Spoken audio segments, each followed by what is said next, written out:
राखी के त्योहार पर वजीरपुर इंडस्ट्रियल एरिया में जर्जर कारखाने में लेंटर गिर जाने से एक मजदूर की मृत्यु हो जाने के बाद अब एक बार फिर नॉर्थ एमसीडी में जर्जर इमारतों या फिर कहा जाए तो खतरनाक इमारतों के मामले ने तूल पकड़ लिया है, जिसके बाद विपक्षी दलों के द्वारा सत्ता में शासित भाजपा के ऊपर कई गंभीर सवाल उठाए जा रहे हैं। वजीरपुर में हुए हादसे के बाद एक बार फिर नॉर्थ एमसीडी द्वारा किए गए खतरनाक इमारतों के सर्वे के ऊपर सवाल उठने लगे हैं। आप उस वार्ड से पार्षद भी हैं, किस तरह से देख रहे हैं पूरे मामले को? आम आदमी पार्टी का क्या स्टैंड है? आम आदमी पार्टी तो पहले दिन से कह रही है कि जो सर्वे कहते हैं, सर्वे कभी होता ही नहीं है।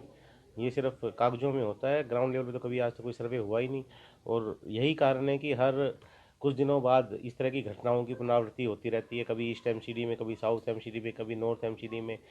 डिपार्टमेंट की, प्रशासन की लापरवाही का, जो निगम में भाजपा की सरकार है उनकी लापरवाही का खामियाजा मासूम लोगों को भुगतना पड़ता है, जान उनकी जाती है। एक व्यक्ति की दुखद मृत्यु हुई है राखी के त्योहार के दिन, जिम्मेदार कौन है? क्या इस पूरे मामले को आप लोग सदन में भी उठाएंगे? नहीं, बिल्कुल उठाएंगे, वही तो कह रहा हूँ ना। जिम्मेदार निगम में जो 15 साल से भारतीय जनता पार्टी का शासन है, उनका कुशासन, उनकी गलत नीतियाँ, प्रशासन पे उनकी कोई लगाम नहीं है, वो सिर्फ भ्रष्टाचार में लगे हुए हैं। वही कारण है कि बार बार ऐसी घटनाएं हो रही हैं, उसके बावजूद भी आज तक कोई भी ठोस नीति निगम ने इस पर नहीं बनाई कि इसके लिए क्या करना चाहिए। कोई अलग डिपार्टमेंट, मैंने खुद हाउस में मांग रखी थी कि इसके लिए अलग डिपार्टमेंट होना चाहिए जो इस तरह की डेंजरस बिल्डिंग का सर्वे करे, लेकिन आज तक कोई डिपार्टमेंट ही नहीं बनाया।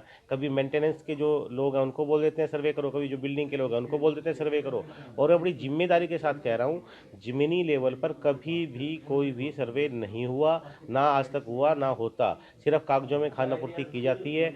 जब इस तरह की घटना हो जाती है, जब इस तरह की घटना हो जाती है, मासूम लोगों की जान चली जाती है, तब कहने को ये कहते हैं बस सर्वे हुआ था, ये रिपोर्ट है। ग्राउंड लेवल पर आप कहीं पर जाके पता कर लीजिए, कोई भी सर्वे नहीं होता।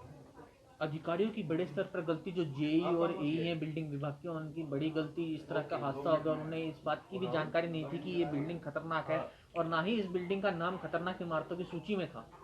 देखिए, ना तो सूची में था, इतनी बड़ी घटना हो गई और उसके बावजूद भी कोई कार्रवाई अभी तक डिपार्टमेंट ने नहीं की किसी के ऊपर। तो ये बड़ा दुख का विषय है कि मतलब प्रशासन किस तरह से, भारतीय जनता पार्टी में के जो लोग सत्ता में बैठे हैं, किस तरह वो असंवेदनशील हैं, किस तरह उनको कोई फर्क नहीं पड़ता मासूम लोगों की जान से। दोषी अधिकारियों की सस्पेंशन की मांग करते हैं आप लोग? जो भी कड़ी से कड़ी कार्रवाई, जो भी दोषी अधिकारी हैं उन पर कड़ी से कड़ी कार्रवाई होनी चाहिए। और जो मृतक का परिवार है उसको, जो भी हम देखिए, किसी की अगर जान चली जाती है तो उसकी क्षतिपूर्ति तो हो नहीं सकती है, लेकिन फिर भी जो भी हम उसकी मदद कर सकें, उस परिवार की मदद होनी चाहिए ज़्यादा ज़्यादा। हमने बार बार खतरनाक भवनों की बात करी है, बार बार इनकी रिपोर्टें आती है, हर बार ये रिपोर्ट में दे देते हैं। केवल सिटी जोन में और सदर पहाड़गंज जोन की कुछ प्रॉपर्टियों को या डेंजर्स दिखा देते हैं। वो भी, उसके अंदर भी जो डेंजर्स दिखाई जाती है उसके अंदर भी बड़ा भ्रष्टाचार है।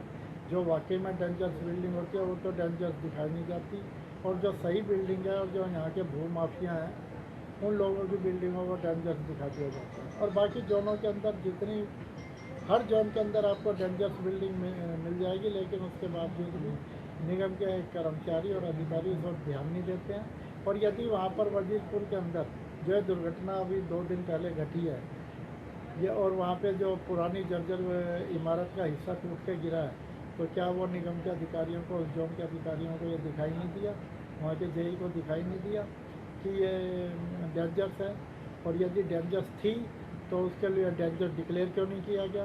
इसका मतलब ये, और सर्वे ही नहीं करते, सिर्फ दिखावटी बातें होती हैं, वो रिपोर्ट को ऐसे ही कागजी रिपोर्ट को बना के देते हैं। क्या अधिकारियों की भी कमी की? उस इमारत का नाम डेंजरस बिल्डिंग में नहीं था, अगर था तो एक्शन क्यों नहीं लिया गया? देखिए, मुझे भी जानकारी मिली है आज सुबह ही। ये स्वाभाविक है कि त्यौहार के समय इस तरह की घटना घटना बड़ी दुखदाई है। और ये 72 नंबर वार्ड है, वजीरपुर के नाम से जाना जाता है। हमारे नेता विपक्ष भाई विकास गोयल जी का ये वार्ड है, और वजीरपुर इंडस्ट्रियल एरिया है। तो वजीरपुर इंडस्ट्रियल एरिया में ये इस तरह की घटना, तो वैसे छुट्टी थी, काम नहीं हो रहा था, लेकिन कुछ लोग रह रहे होंगे इस तरह से, शायद वो भी इसमें। लेकिन जहाँ तक बिल्डिंग डेंजरस होने का मैटर है, स्थानीय लेवल पे हमारा वर्क्स डिपार्टमेंट इस चीज़ को देखता है। हो सकता है उसके लिस्ट में ये नहीं आया है, तो कुछ कमी रह गई होगी उसमें। हमारे जो अधिकारी हैं, जेई हैं, एई हैं, जो ये वर्क्स डिपार्टमेंट के लोग इसको इन्वेस्टिगेशन करते हैं, उनसे जानकारी लेंगे और किसी की मिस्टेक है तो उसके अगेंस्ट एक्शन भी लेंगे। लेकिन वहाँ के हमारे निगम पार्षद जो हैं वो तो बहुत एक्टिव हैं इन चीज़ों में, उनको भी जानकारी रहनी चाहिए थी कि अगर कहीं मिस्टेक हुई है तो, क्योंकि वो तो मुझे पता है कि अपने क्षेत्र में एक्टिव रहते हैं, तो उनसे भी मिसिंग हो गई है कि इसके ऊपर ध्यान ना गया उनका भी। और अधिकारी क्योंकि इमीडिएट तो एकदम से उनके अंडर ही हैं, वो ठीक है, शासन हमारा है, बीजेपी का उसमें है, हम भी इसके विजय कार्रवाई करेंगे और चाहेंगे कि मतलब इसमें पूरी डिटेल विकास भाई जी भी हमें बताएं कि कहाँ ये मिस्टेक रही है। विकास गोयल ने स्पष्ट तौर पे कहा है कि जिसकी भी गलती है उसको सजा मिलनी चाहिए, उसके खिलाफ कार्रवाई होनी चाहिए। क्या आप आश्वस्त करते हैं कि कोई भी अधिकारी या व्यक्ति अगर इस मामले में दोषी पाया गया तो उसके खिलाफ निश्चित तौर पर कार्रवाई होगी? हाँ बिल्कुल, ये तो एक स्वाभाविक सी बात है। अगर जिसकी गलती हुई है, देखिए वैसे तो लाखों बिल्डिंगें मतलब पूरी दिल्ली में हैं, एक एक बिल्डिंग में जा के उसकी हथौड़ेबाजी करके देख के उसकी इन्वेस्टिगेशन करना तो बड़ा मुश्किल काम है। लेकिन फॉर्जरी तौर पर ऐसा लगता है कि ज़रा सी बारिश का या उसका असर पड़ते ही अगर मान लो बिल्डिंग डैमेज हो जाती है तो नेचुरल है कि वो डेंजरस बिल्डिंग रही होगी, उसकी इन्वेस्टिगेशन होनी चाहिए थी। तो इसकी तहकीकात की जाएगी, देखेंगे कौन इसमें दोषी है, उसको दंड मिलेगा, ऐसी कोई बात नहीं।